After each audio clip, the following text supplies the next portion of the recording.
Hey guys, so I have a small haul, or not, actually don't have a haul. I've got a small project to share with you. I've really been not crafting again a lot, and because I'm just tired. But I figured while I was sitting at my computer, I might as well do something. Because all I really wanted to do was watch movies. And I was becoming frustrated with myself that I wasn't using my stamps more. And even though the great majority of them, I could see what they were without stamping them out first. Um, I still didn't get like the full effect of the stamp as to what it would exactly look like. So I decided to do something that I've been meaning to do for a long time, but didn't want to um, do it because I knew it would take a long time. I keep all my stamps in CD cases, and I don't like the cling board. I don't use that as much. I'll use it for my large stamps that don't fit in CD cases. But a lot of my stamps are the cheapy TPC studio stamps, so they don't cling real well. So it doesn't really work too great as far as the cling boards go. And also because I have animals, you know, there's always pet hair floating everywhere and it gets in every nook and cranny. And binders are a pretty open area for dog hair to float into. So, I basically cut down some computer paper. I have this whole pack of really bright computer paper that I got from the thrift store for $1 that I didn't know what I was going to use because it was so thin. But I decided to use it for this instead of using white paper because I already had this. And I stamped it out. Stamped out all of the stamps that were on the case. And like for this side, all the stamps that are on this side were stamped on this side, you know, so that I can find it more easily. And then I have a roll of laminate that I got from the thrift store. I tried using that, but it was so hard to peel the laminate sheeting off and getting it straight without little to no air bubbles was really challenging, so I ended up just using packing tape. And then if the CD case breaks, I'll just take my X-Acto knife, cut around the border of the paper, and then retape it down on a new CD case because these CD cases are ridiculously fragile, which is one of the downsides of them. If you drop them, chances are you will break it. So that's what I've been working on, and I think it's going to work out quite well. It's just one-sided for the thick rubber stamps, the cling foam. I was really annoyed when there was this one stamp, I really liked it, Bonnie gave me. And when I tried to peel it up, it's like the stamp had like melted down onto the CD case. It was like trying to peel up a gummy bear that had melted down onto plastic. So I don't know if it was some kind of chemical reaction, that particular stamp. It was like a little dollar stamp. I'm not sure where Bonnie got it from. It wasn't like Michael's or Joann's brand, I'm pretty sure, because I remember it being on a red packaging. It was a little bird hanging outside of a birdhouse. I had made a card with it before. But yeah, when I tried to peel it up, it just started ripping. And it was all gooey. So I don't know what happened. And then I've gotten a couple sets of stamps that I've gotten from the thrift store. And when I peeled them up, it's like there was a thin layer of the acrylic stamp that got left behind on the CD case. So I'm not sure what's going on, if it's a chemical reaction. I don't know. I don't really have any better way to store my stamps at this point in time because of what I just explained. So anyways, that's what I've been up to. It's been pretty time consuming. Did not want to have to stamp out every single stamp I had, but whatever. I've still got a lot more stamps that I need to buy cling foam for and then finish this process on, but I've got it 80% done. Okay, so there was actually something I made. I made a pin cushion for Shay. Shay, I don't even remember if you remember us talking about this. But I never forgot about it. And I felt so bad that I hadn't gotten it done. But I finally got it done. So it's really dark. So I'm gonna try and show it to you the best I can. It's steampunk themed. I started out with a water chestnuts aluminum can. Because it was taller than like a tuna fish can. And I painted it, and I used a combination of black, brown, and gray. I didn't mix them together per se, but I'd swipe my brush through all three colors, and then I painted it on there, and the color came out to like a really dark gray.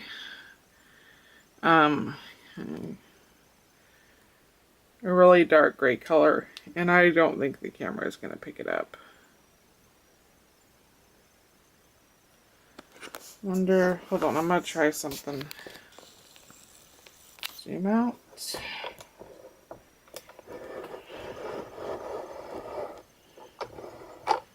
Okay, we'll try this. Let's see if that works. Yeah, much better. Okay. So it just came out to a really dark gray color. Like I said, I didn't purposely mix the colors together, but they're obviously going to blend as you brush it on there. And so there's some parts where it's slightly darker, some parts where it's slightly lighter. After I got done painting the can, then I started tearing pieces of scrapbook paper, so you can see like there's a little flower design. And I don't know. A lot of the patterns really got blurred out. There's some more of the flower there. Here's some paper here. I can't tell what the pattern is anymore. So I tore scraps, and I used scraps of paper from my tiny scraps bin. The really tiny scraps. And then I started gluing on embellishments.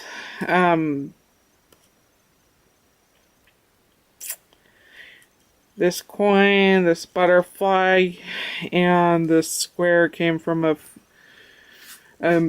filigree lot that my mother gave me. I've got some chain on here that's left over from junk jewelry.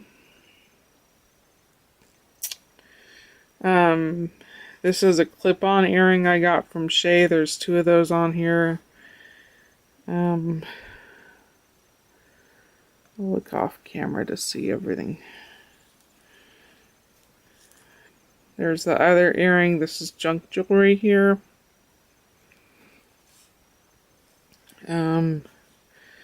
Probably not going to see it. There's a really tiny dragonfly there. I feel like there's something else. I could be wrong. And then there's some gears on here. I don't know what brand they were. I got them for my mom. Like, oh boy. Oh boy. 7 years ago, maybe 8 years ago. I don't know. For some reason, I'm thinking they're Blue Moon, but I don't know. So there's a lot of gears on here. And I just bent them a little bit so that they'd fit on the can. Another gear there. Okay, so these little images were from a die cut sheet, Graphic 45, that Leslie gave me. There's that one, and her.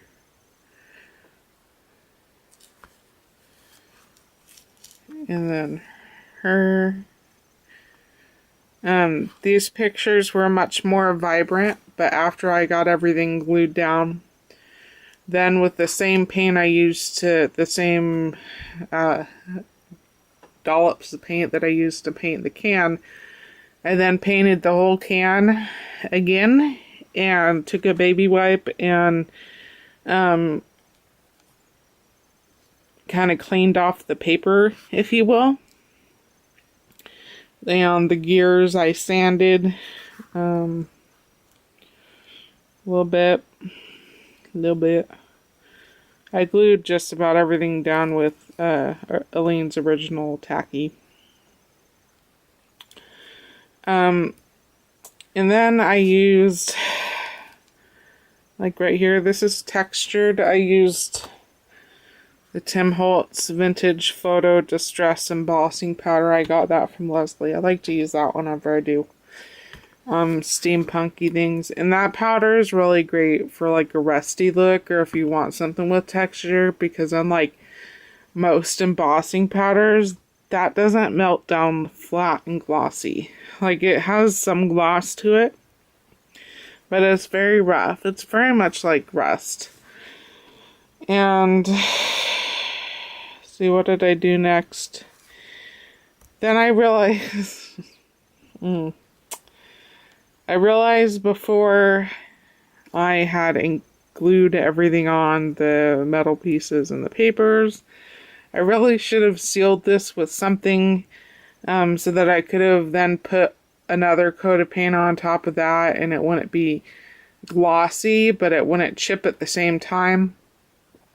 Because just paint on metal or glass will chip or scratch extremely easily. So I was messing around with glues. I didn't want to use Mod Podge Matte Medium or Mod Podge Matte, because even though it says matte, it's extremely glossy because it has varnish in it. So when I do things with glitter, I usually seal it with white glue. I've never sealed an entire project with it, and glitter is really shiny and sparkly, so I wasn't sure how it was going to look, you know, if I wanted something that was very matte. So I swatched the bottom of the can, did it, and I could hardly tell where I had glue. I just want to show this to you real quick. Look at my crushed bottle. 2 bottles. I squeezed them and the entire bottle just collapsed and crushed inside itself. I guess the plastic could bear no more. I've had that glue for a very long time. Luckily, I bought some new glue last year. So I went ahead, painted the entire can. Now, this Play-Day glue did not work as well as the Elmer's white cheapo glue, because in the thicker spots, it is shiny. You can see the shiny where the glue was a tiny bit thicker in spots. It's just how the paintbrush painted on the glue, you know, it's just how it happened. But then I kind of liked it because then it kind of reminded me of like pounded metal. So I decided it was okay, but I'll probably still get a bottle of Elmer's glue if I want to do this similar effect without it looking like pounded metal. The bottom, I cut a couple circles out of really thin fun foam that I got from the Dollar Tree, and then cut a circle of black felt, glued that on top of the fun foam, because the bottom of the can is kind of concave, so I wanted to fill that up so it was a flat surface.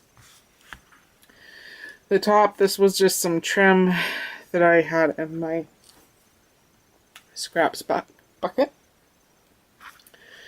And then for the cushion part, I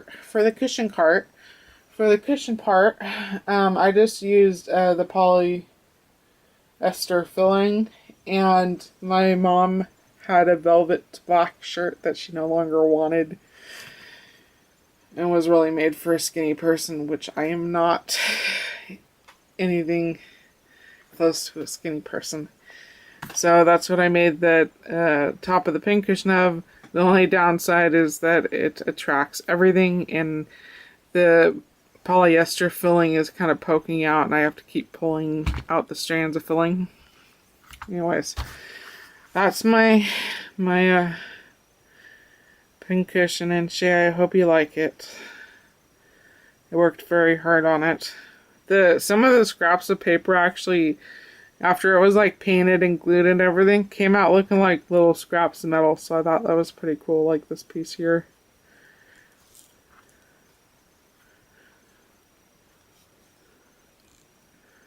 So, there's some more chain up there. So I guess that's it. Thanks for listening to my winded explanation of how I made a pincushion. Talk to you guys later. Bye.